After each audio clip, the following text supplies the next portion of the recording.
Flex your business with an American Express Business Gold Card. You'll earn 4 times membership rewards points on your top 2 eligible spending categories, like transit and electronics, each month, on up to $150K in combined purchases per year. Plus, you can now earn 3 times membership rewards points on flights and prepaid hotels booked on AmexTravel.com. Terms and points cap apply. Learn more at americanexpress.com/business-gold. Amex Business Gold, built for business by American Express. This Steve Jones Show podcast is now loading. The Steve Jones Show podcast is presented by Sunbury Motor Company, Purdy Insurance, and Brewers Outlet.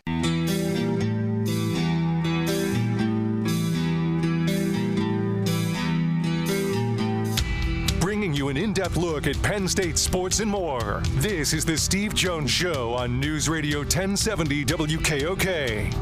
The Steve Jones Show is presented by Purdy Insurance, Brewers Outlet, and Sunbury Motor Company. Now from the Sunbury Motor Studio, here's Steve Jones.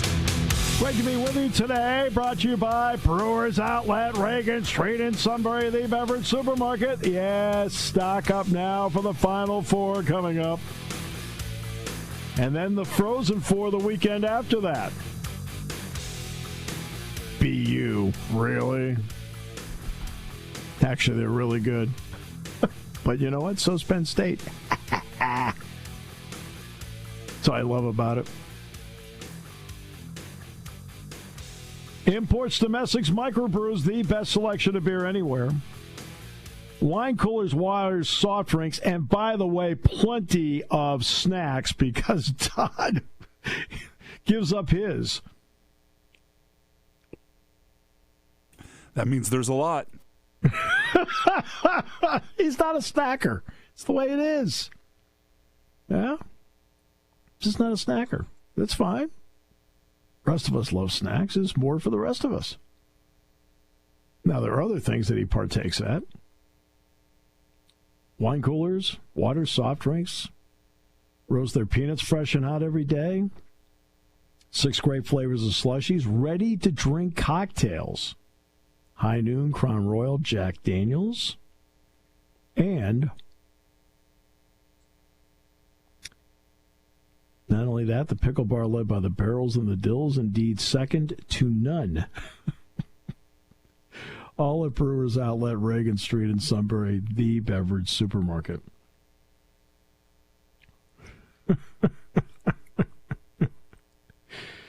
Oh, goodness gracious. So yesterday, Penn State gets to the Frozen Four for the first time ever. Now remember, 15 years ago, this is a club sport here at Penn State. It's a club sport. And Guy Gadowsky, who gives credit to everybody else, his staff, the Penn State culture, players, never talks about himself. Yet he is the guy that has set the tone for the entire program. Essentially, when you have a club program, you then have, with all due respect, an expansion team. Everybody else is ahead of you in terms of recruiting contacts. They're ahead of you in terms of being, quote, in on guys. They're ahead of you on tradition, right? Now, eventually, Penn State catches everybody in terms of facilities. Like the secretary Pagula said, "Yeah, let's do it." Right? That arena is phenomenal. But they had to come from behind in all of these things. They're not the established name. Penn State's a name. But they aren't Minnesota, they aren't Michigan, they aren't Wisconsin, they aren't Boston University, they aren't Northeastern, they aren't Boston College, right? They aren't New Hampshire.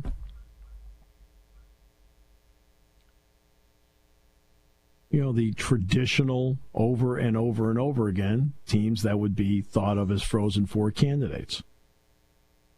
You know? Harvard, Northeastern, BU, BC, all playing in the Bean Pot every year. Okay. So you've got to, overcome all that and establish your own program. And Penn State wins a big wins a Big Ten championship, the golden goal that got them there. All right. This is the fourth time they've been in this spot, but it took a long, arduous, hard-working process to get there, led by Guy Gadowsky. And from the time Guy took this job, I've talked to him a lot over the years, and he is going to give credit to everybody else. He will take no credit himself, but the bottom line is he has been the architect and the heart and soul of all this. And the team is now in its first ever Frozen Four. And believe me, all the players that he has brought in over the years, and I don't mean just the current team, the former players that he has brought in over the years, all created the foundation for what happened yesterday. You don't get there unless the former players over the long years of putting this together don't put you in a position to recruit the next class. To get the name out there, to show that they play great hockey at Penn State. You don't get there without them. So now, coming up on the 10th of April, which is a Thursday night, they will be in St. Louis, the home of the Blues. They'll take on the Terriers of Boston University at 8:30 on that Thursday night, and it'll be on ESPN2. And Brian Tripp will have the call on Westwood 1.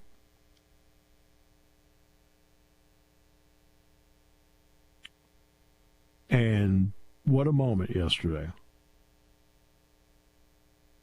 What a moment.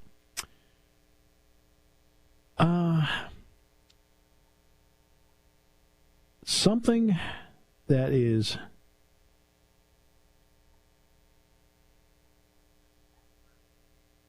something that I think is interesting, and I talked about this yesterday in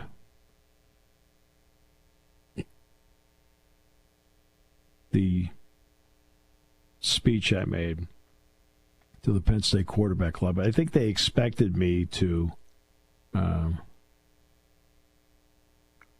talk mostly about the team in spring practice, and at this point they've had 3 practices. Saturday was the first day in pads. And I did talk about the team in terms of certain names I'm looking for and what I've seen to this point. But I actually talked about this. And I mentioned the portal, and I talked about Sergeyev being UConn's goalie last year. Now he's Penn State's this year. There's the transfer portal, and Penn State's very selective in the transfer portal. Penn State football is, without question, a developmental program, right? You come to Penn State, you're there, and on your clock, as much as they try to push that clock as much as they can, because you try to get the most out of them, right? But Penn State's a developmental program. And that is something that I think moving forward is actually has a chance to be more of the norm in both football and, believe it or not, even in basketball. Basketball has led the way on transfers over and over and over and over again. 1,100, 1,500, 2,000 in the transfer portal. So I understand that. When you look at, I'll start with football and I'll work my way to basketball in a moment. So let's go to football. In football, I asked this question yesterday. I said, how many of you, and I said, please be honest about it, how many of you pine for the old days when a player came to Penn State and they were there for 4 years? So, Todd, what do you think the reaction was when they asked that in terms of hands in the air? I would say at least 90%. Yep, at least 90%, if not all of them. Let's just say at least 90%. Okay? And I said, great. I said, well, here we go. I said, Drew Aller, Nicholas Singleton, Katron Allen, Vengi Iwane, Nick Dawkins, Drew Shelton, Denai Dennis Sutton, Zane Durant, Zaki Wheatley. I said, guess what all of them are? They're all 4-year players. Well, how did they keep 4-year players? Because of NIL and then eventually revenue sharing. They said, I know that people always get uneasy about the money that is being paid toward players these days through NIL and then eventually through revenue sharing. I said, but all of you have pined for the old days when players stayed 4 years, and guess what? Because of money, because of the money, this group is going to play their 4th year at Penn State together. You got one of those like, looks in the room.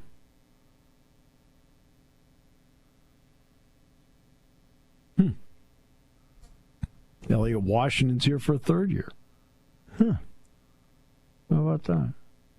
Zion Tracy's here for a 3rd year. How about that? So we can complain about the money, and I can completely understand for everybody that was used to a certain system and how it played out over the years. But that's not the system now. So how do you make the system work in such a way where actually you do get similar results as to, quote, the old days? And this is a perfect example of it. And then I pointed out that Ohio State, I said, look, you've got a Will Howard, you've got a Caleb Downs. I said, but for the most part, I said it was roster retention money. Notre Dame, yeah, they have Riley Leonard, a couple of other guys, but for the most part, it was roster retention money. Texas, roster retention money. I said, those are your Final Four teams in football. And I made this point a couple of times last week, so that's not out of the realm. Now, how does it work in basketball? I think in basketball, what the revenue sharing money will do, along with, and I'm anxious to see how this plays out, along with NIL, can you possibly now have the same model in college basketball where anywhere from 5 to 7 players stay on the roster, and I'm going out getting 3 portal guys and 3 recruits to get me to 13? Because I think most programs are not going to go to 15 scholarships. I think most programs are going to go to 13, maybe get a 14th guy, whatever, right? Because in women's basketball, for example, I don't think there's a program in the country that has 15 scholarships. And it's simple. Because you have male practice squads, you don't need the extra players. Because of the male practice squad, you don't need the extra players in women's basketball. You need a manageable roster. And that's what's important.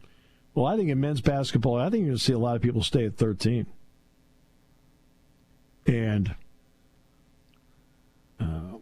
And can you keep 5 to 7 of them?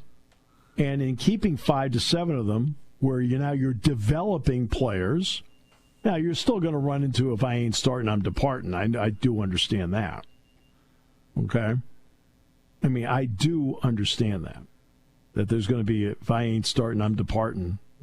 And excuse the word ain't, but my mother would be. I said that's actually the expression that's used.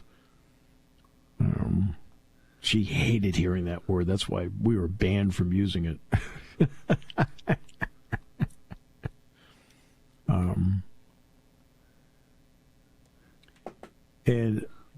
But that is, I know people want to play. Like Javin Carter, for example. He's in the transfer portal. Well, Javin Carter wants to start. I understand that.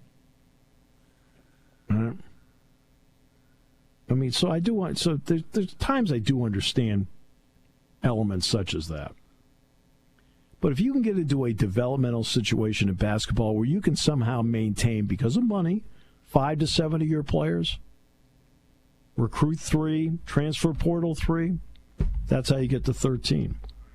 I'm going to be interested to see if, and it's still a big if in basketball because you can change over the roster and get results, as we've seen over and over again. I'm going to see if down the road that becomes also a pattern.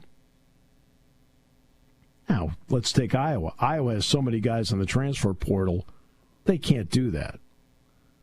I'm going to guess Maryland's going to have so many guys in the transfer portal, they're not going to be able to do it. Minnesota's going to have guys in the transfer portal, they're not going to. They're all going to have to use the portal to get people. That I get. I understand that because you have to be able to field the team.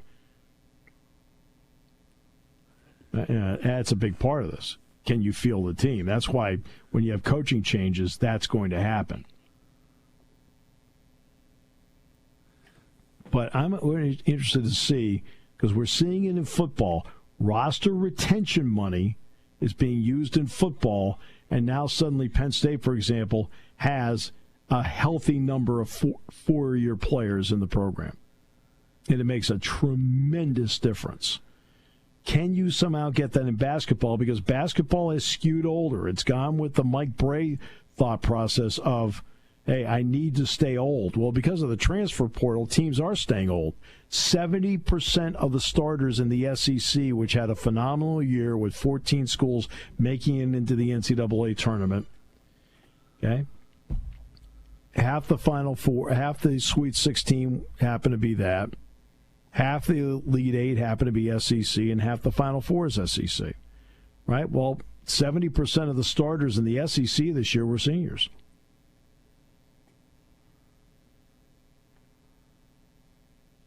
So can you somehow develop them and get them to seniors in basketball? Or with the impatience and keep it where it's changing over? That's why I'm anxious to see what happens with basketball. I think there are going to be certain programs where I think you'll see some of that.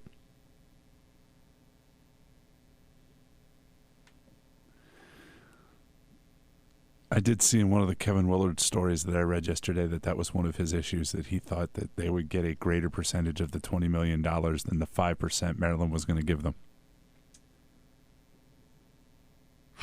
They're only going to get 5%? Or no, 10, whatever the number basically everybody's getting, like 10, right? 10 to 15, yeah, I think. I think it was like, I think the number was 12. 12%. Okay. But that's what other people are getting. As long as you're getting money to compete against everybody else, I mean, that's the whole point. In other words, if the SEC, let's just throw ballpark numbers out there. Okay, let's do crazy numbers. Right, that's always fun. Okay. Say somebody in the SEC decides of the $20.5 million, they're going to have $18 million go to football. Well, you're sitting there as the Big Ten. Are you going to give $16 million to football or $18 million to football? 18. Right. Because that is the number. Now, that's not going to happen. Okay? That's not going to happen. I really think Mr. Willard thinks that basketball is the one that makes the money for them or something. It's the only way that I could that any of that makes sense in the stuff I read. So at $20.5 million, if he goes with 12, let's just take 12%. That's $2,460,000. Okay? Now, there are all sorts of rumors out there as to what people are paying. The Illinois number is out there, and the Illinois wants to pay way beyond that on the NIL and so forth. But the internal number, okay, at 12% is almost $2.5 million. There's nothing wrong with that. And the bottom line is, Maryland basketball is more popular than Maryland football. Okay? Because they've been winning. Maryland football doesn't win. That's an issue. But which one brings in revenue? The team that doesn't win. I mean, they're both on the plus side, but one's massively on the plus side. And that's football. Why? Because of the TV contract and because of revenue sharing. Because Penn State is on the negative side of revenue sharing in the Big Ten for football. You know that, right? Pat actually has to write a check to the conference because the Ohio States, the Michigans, the Penn States, they actually owe money into the revenue share. So Penn State loses out on that. But Maryland doesn't. They get some money out of it.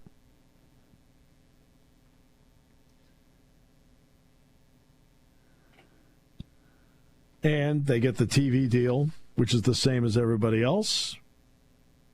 Maryland basketball gets a share of the TV deal like everybody else.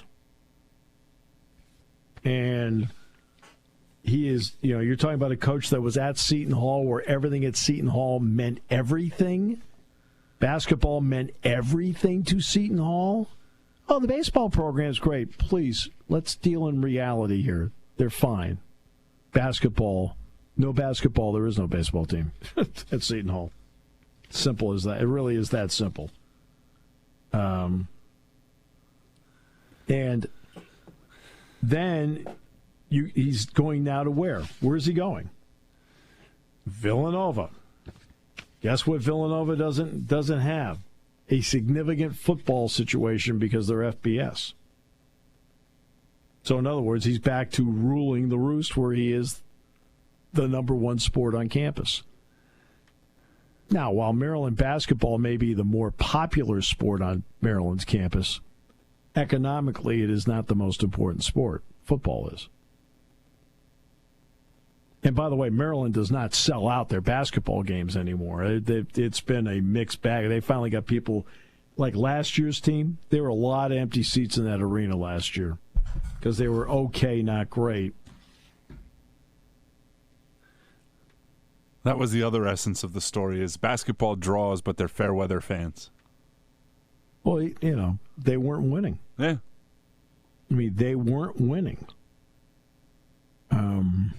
And I'm talking about when I mean weren't winning, they were a 500 team last year. And the fans did not turn out. I mean, the arena was not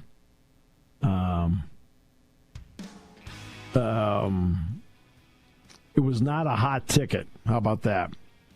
Now, this year more so because they played much better this year. I don't know. For all the talking he was doing, I didn't realize this was his first Sweet 16.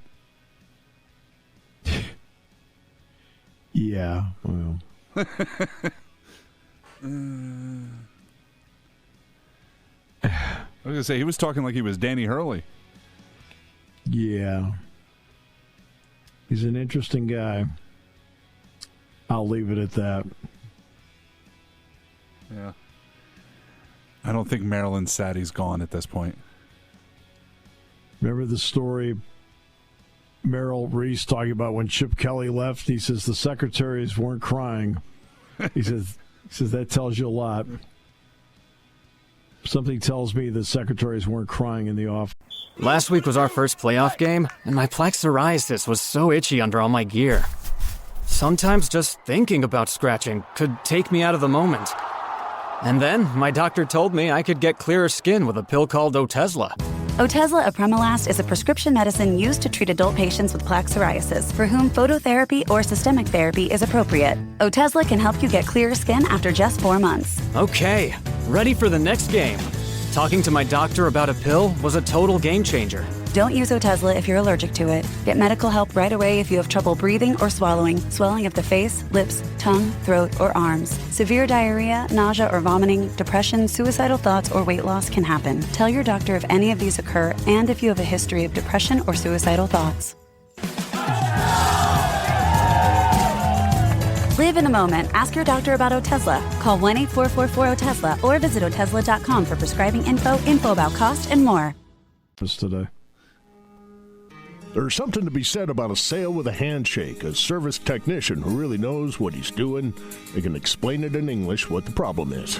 There's nothing better than having that friend you could trust in the area. That's Sunbury Motors, where you get selection, knowledgeable salespeople, and prices that fit your budget, and more important, that friend you can trust. Welcome to Sunbury Motors, Kia, Ford, and Hyundai. You could shop other dealers and compare prices, but at Sunbury Motors, you get their lowest price promise. They research the current used vehicle market and guarantee their used car prices are the lowest. If you find a lower price, Sunbury Motors will beat it. 3 dealers all in one. See their full new and pre-owned inventory at sunburymotors.com. Pick out a vehicle you like and schedule your test drive online. Follow them on Facebook. Sunbury Motors Ford and Hyundai, North 4th Street, Sunbury, and Sunbury Motors Kia, routes 11 and 15 in Hummel's Wharf.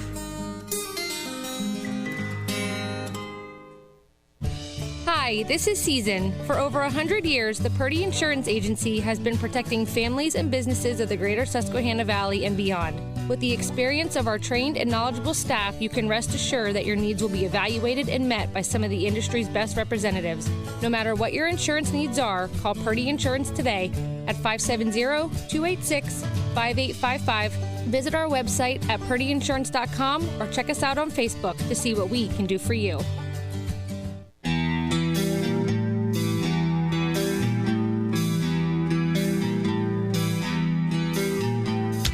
Bringing you an in-depth look at Penn State sports and more. This is the Steve Jones Show on News Radio 1070 WKOK. The Steve Jones Show is presented by Sunbury Motor Company, Purdy Insurance, and Brewers Outlet. Now from the Sunbury Motors studio, here's Steve Jones. All right, great to have you with us on the show today. Brought to you by Sunbury Motors, 4th Street in Sunbury, Sunbury Motors Kia, routes 11 and 15 in Hummel's Wharf, and online at sunburymotors.com. Ford, Kia, Hyundai, the best in new inventory. Great warranties and great, and I do mean great, safety features. Phenomenal. And pre-owned inventory, they go over each one with a fine-tooth comb. And a terrific service department. Quick lane. Inspections, routine, difficult. They handle it all at Sunbury Motors, 4th Street in Sunbury, Sunbury Motors Kia, routes 11 and 15 in Hummel's Wharf, and online at sunburymotors.com. As you know, Troy Taylor was fired at Stanford. So Oliver Luck, who's the GM, is going to go with Frank Reich as the interim coach for this season. And of course, in Andrew Luck's final season in the NFL in 2018, Frank Reich was the coach.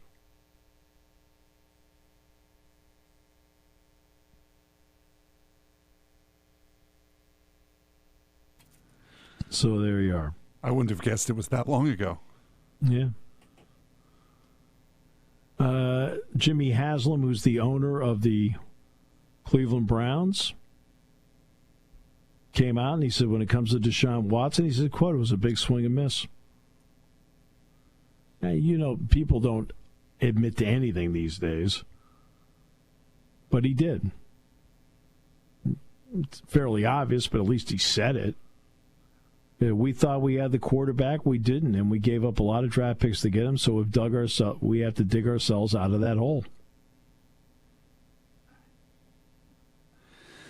I don't think it's the draft picks, my friend. I think it's the $220 million guaranteed dollars that you gave him. Right. I mean, that's all part of it. He says the trade was an entire organization decision, but it ends up with D&I, that's his wife. So you have to hold us accountable. Okay.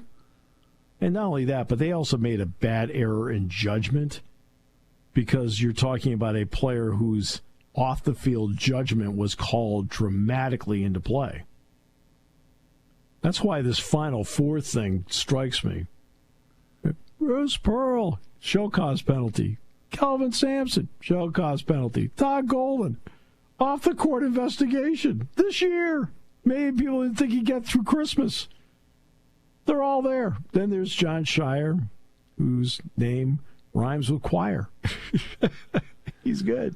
All this Final Four needs is Bill Self. Yeah. It's quite the interesting group of survivors. How about that? Quite the group of survivors. I was asked in my class today about the Yankees torpedo bats. And they said, does controversy help baseball? And this is, I know Matt's he'll talk about this tomorrow, I'm sure. But I said, it doesn't matter. I said, nobody's talking about the Yankees torpedo bats. Who's talking about it? They're talking about the Final Four. They're talking about the matchups there. On our show today, we've talked about both the Final Four and the Frozen Four today. Have we even talked about baseball till now? Baseball is so out of sight, out of mind in so many ways.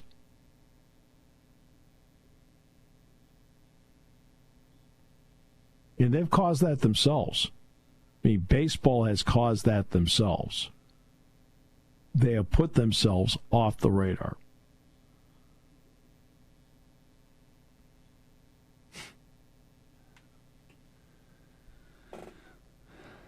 All right.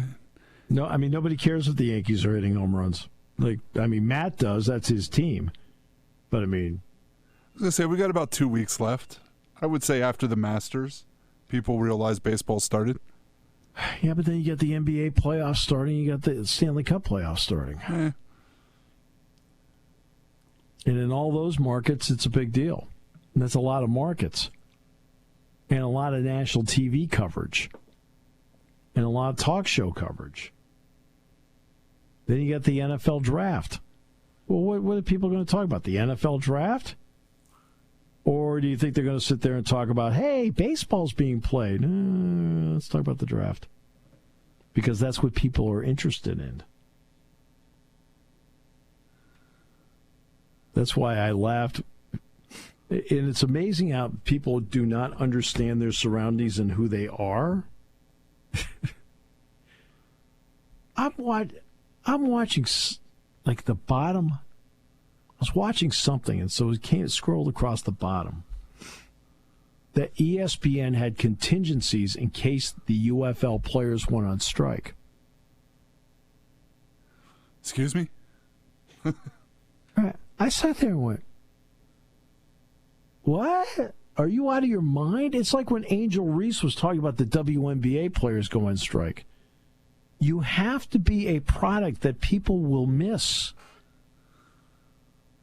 No offense. There's nobody's going to miss the UFL. And there's really very few people who are going to miss the WNBA if they go on strike. You're like, okay, great.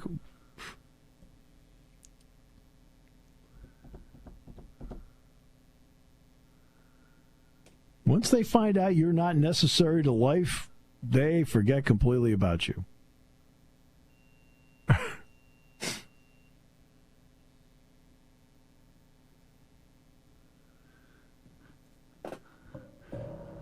I to further your point, I'm willing to guess that torpedo bats are not his first thing tomorrow. We might be talking about the ban of the tush push by this point tomorrow. That's going to be interesting. I mean, you need a lot of votes to do it, though, Todd. I think, don't you need 24 votes to do it? It sounds like it, and it sounds like it's going to be a lot closer than it was last year. How's that? Yeah, okay. What's interesting about it is they're really the only ones that know how to run it. The way Jeff Stoutland teaches it up front, the pure physical strength of Jalen Hurts, which makes such a difference. You know, it's like, for example, Kansas City doesn't run it. Remember years ago, the Chiefs were playing at Cleveland, and they ran a quarterback sneak with Mahomes, and Mahomes got hurt on it. Somebody landed on him, and he was out weeks. And I don't think they've run a quarterback sneak with him since.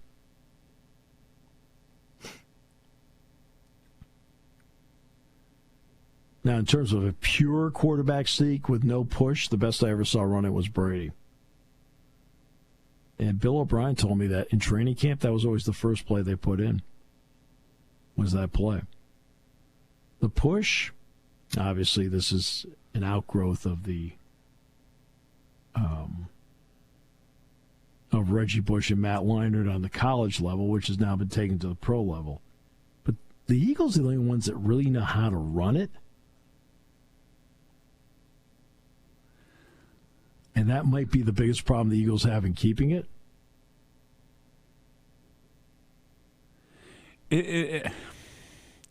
They talk about the injuries, and I think people have said today that they can't find any injuries from it. That I think the biggest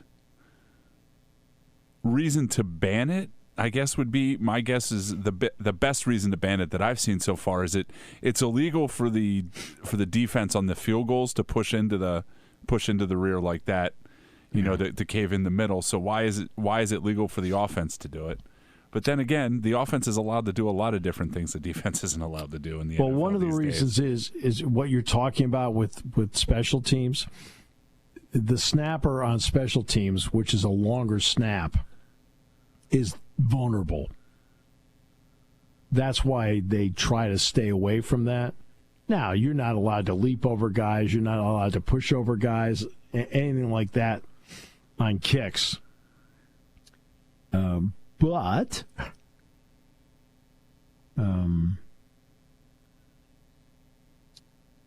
you're right. They do give the offense a little more leeway. But it's...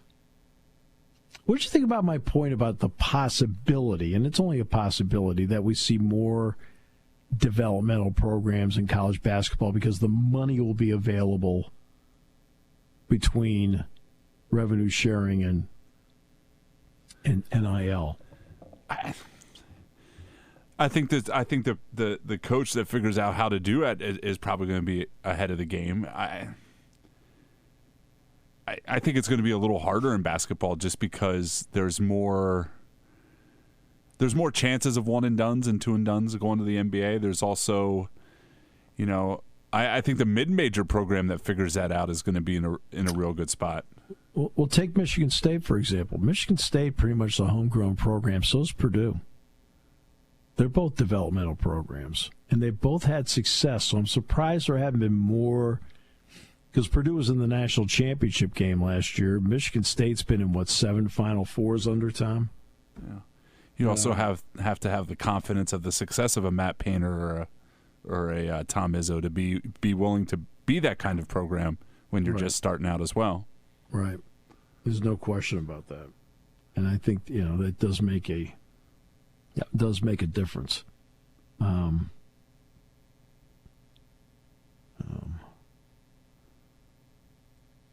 And it is I'm just going to be, my point is that we're seeing more and more football programs Now, that's more numbers to deal with as opposed to 13 basketball players.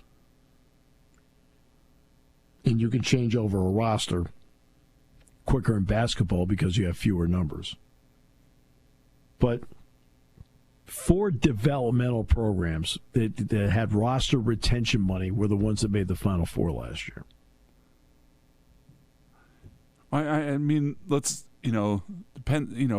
Mike's lost his whole recruiting class last year. I'm from last year, right? I think that's... Well, I think Dom Stewart's still here, so they got one guy. Well, I'm thinking that was his plan, right? You got all this experience this year, this group learns and you start developing and, they play a little bit as, at the back end of the season and then they're ready to go for next year. And now, obviously, that didn't work out.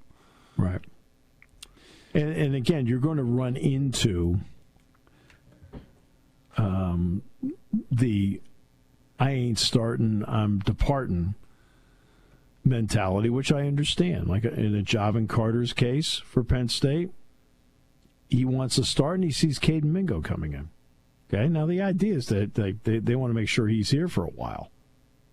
They don't want him to be a one and get out of here.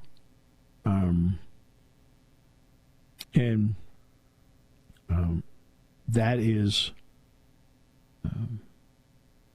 We'll see how that's going to be an interesting case to test out.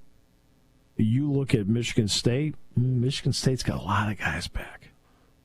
Every year they've got a lot of guys back. And Purdue, same story. Yeah, do they bring in a transfer once in a while? Sure. Okay, Fiddler comes in, plays for Michigan State. Yeah, he transferred in. Not a starter, but he's certainly played a lot for them.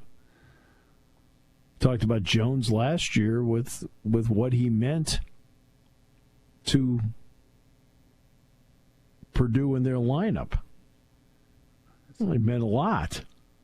I was going to say, it sounds like Coach Painter's getting his size from the transfer portal this year, too. Sounds like the 6'11" kid from Washington State might go there. Yeah. And that's the other part, too. The Washington State, Oregon State, going from Pac-12 to now playing in the West Coast Conference, they are going to be very, very vulnerable. I was going to say, I think I just read Wayne Tickle had like 8 guys in the portal. Yeah. Oregon State's been there. They made the Elite Eight one year. Was it the Elite? I don't think they went past the Elite Eight. They didn't make the final. Did they make the Final Four? No, they didn't make the Final Four. Yeah, they made the Elite Eight. And the next year, Penn State played them. The very next year, and Penn State blew them off the court. It was down in Destin, Florida. Blew them out.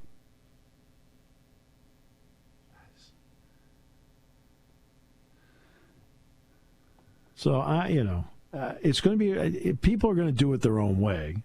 You take over a program, you're going to have to get transfer guys. Because you're going to have guys in the portal saying, well, I'm going to pick who I want to play for. I'm not going to pick to play for this guy. I don't know this guy. You're going to see that over and over again. And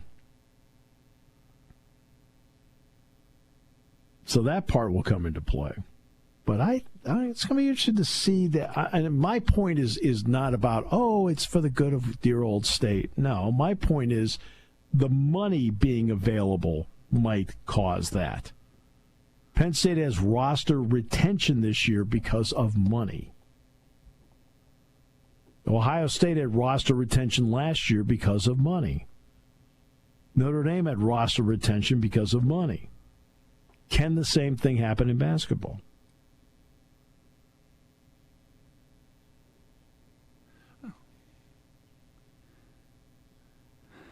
I think roster retention and, with the way the SEC kind of did it this year, figuring out the mid-major, the mid and lower major seniors that can help your team. Right. And then what happens, though, is that Mark Sears, for example, has been at Alabama now for a bit. Yeah. Grant Nelson's been with Alabama for a bit. 2 mid-major guys that moved up from the MAC and from the Summit and moved their way into the SEC. And this, for each of them, it was not their first year there. And I was going to say, and look at Rick Barnes figuring out about Dalton Connect last year and then the Division II kid this year. And that's the other part, too. Like narratives end up being the media gets on a theme over and over and over again, right? So there's going to be a story. Rick Barnes can't make the Final Four. Not good enough coach. Man, do you know how hard it is to get the Elite Eight? It's really hard. It's hard to win. You know what kind of luck you have to have? Or what kind of matchups you need to make it happen? Rick Barnes is a phenomenal coach. Done a great job. Everybody universally respected. That's why I was talking earlier. Remember I talked about Jamie Dixon earlier? All he does is get us to the Sweet 16. We need somebody better than that. Fine. He leaves. He goes to his alma mater at TCU. And how's Pitt basketball done since he left? Forget about the Sweet 16. They haven't made the tournament. Okay. Well, you got what you wanted. You wanted him out of there because he wasn't getting you far enough. Okay. I think they're going to find out in the next couple of years that was probably the golden age of Pitt athletics. Yep, because money-wise, it's going to be very difficult on a national level for most ACC schools to compete. It's going to be very difficult for them to win a recruiting battle based on their TV contract, their other media contracts, and how much money they really feel realistically they can put into revenue sharing. And this is for not just Pitt, it's for everybody in the ACC. It's a big problem. And they know, and not only that, but then your own conference backhands you.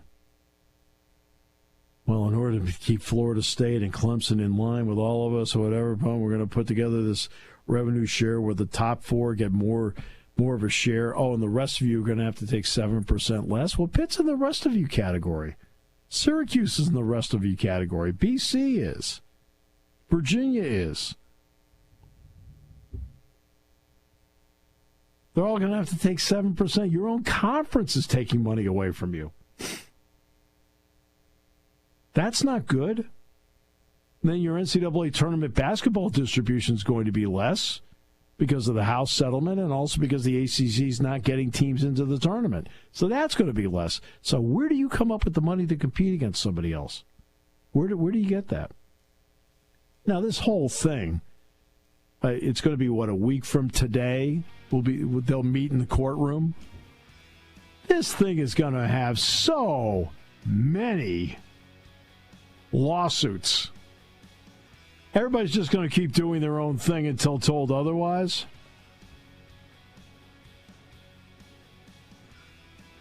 I mean, I can't believe these schools are going to let somebody independent dictate how much NIL money they're going to give their kids.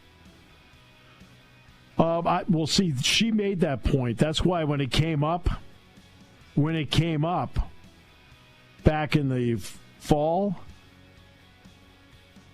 Claudia Wilkins said, no, we don't restrict fair trade. Well, it's still in the settlement. Oh, I know, but it's how about the verbiage is better? How about that?